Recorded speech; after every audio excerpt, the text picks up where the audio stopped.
All right, so here it is. This is the 69-gallon RDS tank that I ordered. This is how it arrived. It's wrapped in bubble wrap. The guys from the shipping company came and actually dropped it off in the driveway. And I am going to use this dolly to get it in the garage, get it all stripped down. You definitely want to inspect this type of item when you first get it because it is not really heavy. It says it's 90 pounds. I don't think so, but maybe. It's hollow, you know, it can easily get damaged in transport. So I'm going to go ahead and inspect everything. It does supposed to come with install kit, so it looks like it's here. But again, going to check everything out, make sure everything's here, and get it in the back of the truck. Now would be a great time to subscribe to the channel. Now I got to think about how I want to get this installed. So I'm going to put it all the way to the very far back of the bed. It's going to go against the back wall of the bed back here. It does fit under, you know, the tonneau cover with no problem. This is a back flip. And the cool thing about this one is when the back flip folds up, so this is going to at least come up forward enough to where you can still fill this. Same thing with the other 2-inch hole on the other side. So I'm going to put in this 90-degree elbow. I'm not going to put it in like this. I'm going to tape it up well, tighten it in well and everything. But anyway, so basically this elbow is going to go in here. So I'm going to make the flow this direction. So I'm going to put the hose barb here that comes out, and then the flow is going to come this way. And then there's a little cubby area that really doesn't get used in the bed of the truck back here. I'll show you in a second. So I think I'm going to mount there and have the flow going from the bottom of there in. I think this is going to work out better, but we'll see. So it has this indention here into the truck. And this tank right now is slid all the way to the right as far as it'll go. And that's still all the room I have. Now, it won't move a lot to the right because it has a thing like this over here on the right-hand side too, just not as big. So this is the tank all the way to the right. As you can see, it's pushed to the right. You can see that tab there. It's about, I don't know, 4 or 5 inches to the right. All right, so I got all the pieces out of the fuel line kit, and I'm going to put together the miscellaneous pieces that we need. So, like, you know, putting on the gravity feed here, getting this portion and everything set up, just, you know, everything ready to go before I actually put it in the bed of the truck, drill the hole, and actually cut the line to put this in. But that's basically what I'm going to do. I'm going to be installing the tank in and cutting my line to get it all put in. All right, so I'm underneath my truck. This is my diesel fuel line. Should be 1.5 inch, and as you can see, there's where the filler neck all the way up there goes to the truck. This, I don't know about this little line, but this line is the, you know, breather, the relief hose for the air valve, for the air to go out. This is the def line here with the air line for it also. We don't want to mess with the def line at all. But what I'm going to be doing is finding the appropriate spot on here, slice it, so that way I can put this filler piece in right here. I'm going to cut it. Like I said, I'm going to try to find a place. I want it to be able to go straight up like this, and I don't want the top of this, you know, hitting any of the metal or anything on the bed of the truck. Don't want any rubbing or anything like that. But you've got a huge playground here of hose where you could cut it. Just make sure you're cutting the right hose, you're not damaging any of your other hoses, and that you can find a place where the insert is not going to rub against anything, because once you tighten it down, get it in there, it should be nice and solid. But you know, you don't want it too close to anything or rubbing any other hoses that can vibrate and cause problems in the future. All right, so not the prettiest cut I've ever made, but should work fine.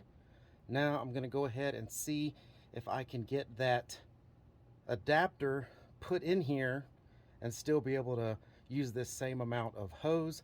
I may have to cut some of this hose off because it may be too long, but we're going to see. All right, and there it is. If you can see that, there is pipe clamp here, pipe clamp here. Here is the adapter in the middle, and up here is the little vent where you're going to actually put your fuel line hose into. Now, this open area here, I'm not exactly sure where the mark is, but I'm going to be drilling in the hole somewhere over here, and the hose is going to come down. I'm probably going to give it some extra hose, wrap it around, and then go into the end of this, and then of course clamp goes on that. But I'm going to try to keep extra hose here if I ever need to get to it for some reason, but you know, not too much hose to make it crazy. But anyways, that part's done. So now I'm going to get to drilling the holes and getting the line in. All right, and to prepare for all of this, this is what I did. So this is the basically bottom of the tank, and there's, when you buy the tank, it just comes with a cap, you know, a plug like this one right here, just screwed into here. I bought a 90-degree elbow out of brass, and I put, you know, Teflon tape around it, thread tape, screwed it into this, you know, drain plug. I didn't want this coming straight out because I don't have enough room where I want to put it, but it can go this direction. I have enough room this direction, so I just put this elbow on it so that way it'll sit nice and flat, and it's at an angle where it's at, so if I need to turn the fuel off, I can still twist this direction and then, you know, turn it straight to have the fuel on. So now you would put your hose here with your pipe clamp on it, holding that on, and then your hose would come down and go into the bed. That's what I'm going to do. I'm going to have the hose go as far as I need it to, but not past the end of this tank. I'm going to find the right spot, and then I'm just going to drill a hole straight down and have the hose run down to it. All right, so I've got the tank mounted in. As you can see, I got the little bolt with the springs, the whole setup down there, and I've got the hole drilled. I've got the line hooked up underneath the truck. I'm fixing to tuck it up in through this hole, but I do want to get a rubber garment to put around that, and that way to, you know, reduce the chance of that line getting cut from vibration. So I'm gonna get that filled in there and get that line hooked up, and well, I think that'll be it. All right, so as you can see there, there's where I cut through the bed of the truck and ran the hose, and then here is the adapter. That's how I hooked it up. All right, and as you can see, I've got my tonneau cover flipped up. I've got super easy access to the fuel filler neck here. Here is the gas line that's going in. There's the manual shutoff, but I have it wide open because that is filling up the main tank on the truck and keeping it full. There's a, you know, valve in there that shuts it off when it's full. So it should never get so full that it, you know, comes out of the filler neck or the filler cap of your truck.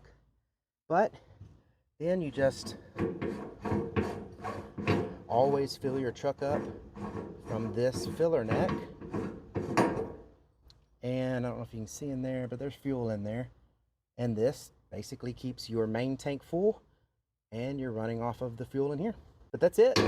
It's going to get us a lot further. So if you notice up here, I've got my tonneau cover actually closed. It's pulled down. That is the tank underneath the cover itself. As you can see over there, more than enough room for the fill spout and everything there. Fits great. So of course I put the extra space over here on this side so you can get in there and, you know, turn the fuel off and on if you need to with that little manual lever. But I did fill the tank up with fuel while my truck was about half full of fuel in the regular tank. Turned the lever on to let it gravity feed in, and it takes a while. Don't expect these gravity feeds to fill your tank up super fast, but it definitely fills it faster than you use it. So I think maybe 10 minutes or so, it was up to full. I don't know, maybe 15. But by the time I got from the gas station and got into my driveway, which is probably 10 to 15 minutes away, my tank was pretty much full. I got it bolted down here and on the sides. Can't really see them, but bolted down through the bed. And the good thing, at least on this 2020 Chevy, was all of the points where those bolts go through were easy to get to. So they weren't like, you know, hidden by some heat shield or something on the muffler. You know, they were all accessible. So that's good to know too. That's my extra 69 gallons, which is probably about 60 to 61 gallons really. So if you add that to the tank that I have, now I'm going to be probably carrying around a good, I don't know, 90 gallons or so of fuel. All right, well, I hope this was helpful. Thank y'all very much for watching. Y'all take care.